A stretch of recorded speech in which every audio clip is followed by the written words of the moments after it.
you'll be returning back to action. Wow.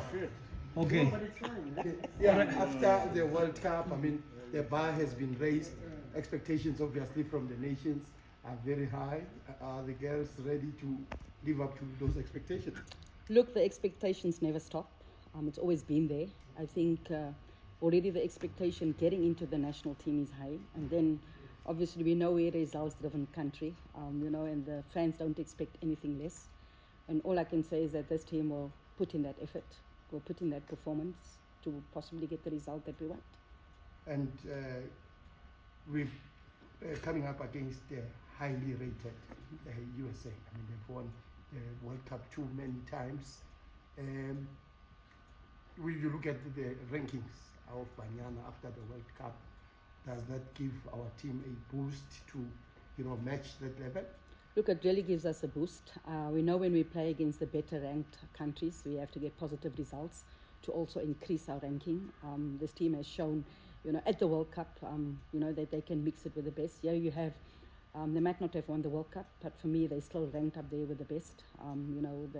Every team goes through a little bit of a transition period in playing at home, and after the World Cup, the fans weren't happy, so they would want to go out and put up a performance, and that will really motivate our players to put up a similar performance to get a positive result. Considering that the second game, is a send-off for Megan Rapinoe, so there'll be lots of celebrations, but we'll be out there to get a result. Coach, realistically, how far are we in terms of standards to this top-ranked side? I think the World Cup has shown that we're there or thereabouts, but I think it's important that we get that professional league. It's important that players train at a certain level every day, not having to worry about going to work, making sure that they can train, and concentrate on football itself. And having a professional league, you're obviously also going to attract players from the continent and hopefully the better players. It will also increase the level of the league. I think it's important that we get that league going because, yes, the Hollywood Bets has improved, but not the standard where we want it to be. It's a step in the right direction, but it's important that we get that professional league going. You see now cricket has done it, and I already saw yesterday at, the G Hall of Fame, the young girl was talking about, now having to concentrate on cricket alone, which will really change the way cricket is played and will really change the levels of cricket. And similarly with football, we need that as of yesterday. Otherwise, all this hard work done at the World Cup, we're going to be speaking about having a professional league again at the next World Cup or speaking about similar things. So it's imperative, that corporates come on board to make sure that we get that league started sooner rather than later. Coach, you didn't make too many changes to this squad. Was it a case of perhaps continuity or just there was no one standing out that you wanted? It's a little bit of both. The league has only been restarted for 2 weeks, so there wasn't a lot to see. But you also want to reward, the players that were at the World Cup because they did magnificently. And you also want to have that consistency, considering that, you have a qualifier coming up not so far away. Also to make sure, and give other players replacing Bambanani and Rafiwe Jani also an opportunity to show. But it's important that we have the consistency. And as I say, that's all we look for, amongst players, the consistency. As I said, I was a bit disappointed, after the long break. But it's understandable, I suppose. It's like restarting the season. So in the beginning, there is going to be a bit of rustiness as well. Coach, I'm looking at the standard that you've set as South Africa in the eyes of the world. I mean, everybody knows what you can do now. How much is it now to deal with the players whose names are all over the world, that they are known about, and their exploits in the World Cup, what they've done? How do you look at these girls, and how do they look at themselves after all of that, the heroics of the World Cup? Look, this group is very level-grounded. They have shown that they can step up at any time. They have shown that they're able to step up and they have that mentality. I think you don't need any motivation when you play against the USA, and they won't need any motivation. They know it's another game where they can test themselves. They know it's another game where they can show their performances at the World Cup wasn't a fluke because they've put up magnificent performances throughout the World Cup, and here's an opportunity to show again and an opportunity to put yourself in the window. As you spoke about, players getting contracts abroad, here's another opportunity for clubs out there to, if they were not sure, here's the opportunity for them to say, I really want that player. And playing against the US, it's no motivation needed. they're still one of the best teams in the world. I'm looking at the Klesane twins, coach. Some of us have been looking at them individually and collectively for some time, and finally they get to be within the same team. What is it that you see in them individually and collectively? We know Noxie is very skillful and very talented, and her strength is to take on players. And she's done that over a period of time. We also know that she's multifunctional. We've played her through the middle before. We've played her on the left wing. With her sister Sinotolo, she's an attacking midfielder. Linda is in that position. There's not many in that position, so we're always looking at getting depth. We've watched and I've had conversations with her on how it is that we're going to play and how we might use her. But it obviously all boils down to training. How they perform in training to be able to give them an opportunity. But we have to look at that first. We've had twins before, the Shamasi twins as well. Not in the same team, but we've had the one and then the other one. This was probably the first time that we have a set of twins in the national senior team. They've played together at youth level, both under 17 and under 20, the same with the Shamasi twins. So it'll be challenging. Possibility of playing them together? I can't give you that answer right now. The players have to raise their hands to make sure, that they raise their hands to get into the starting lineup, because at the end of the day, the training or how you do a training will dictate who we start. Coach, with the obviously Banyana being noticed and seen. I mean, the US, the top side, they could have picked any team really to give Megan a farewell, but they picked Banyana. What does that say about the South African national team at this level? I've always said it before. When we were ranked 54th, teams wanted to play us. It's something different that we bring. I think a lot of countries struggle with the ball played over, and we're very good at that.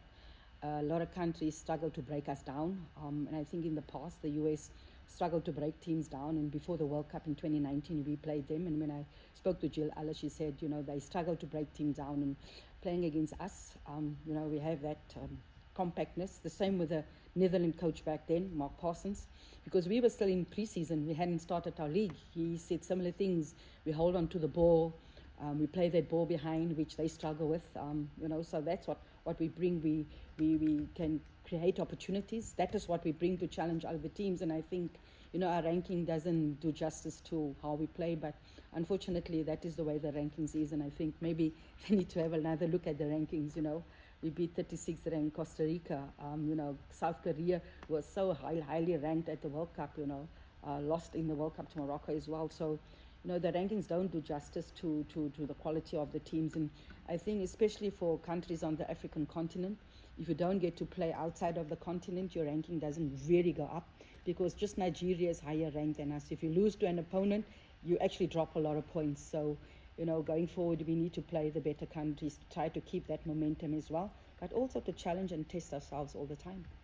Coach, as a follow-up to that, how big is it for Banyana Banyana to feature in Megan Rapinoe's farewell, and what can you say about her? Because she's a legend. I think it's huge. I think she's most probably not just as a player, but an activist for women's football.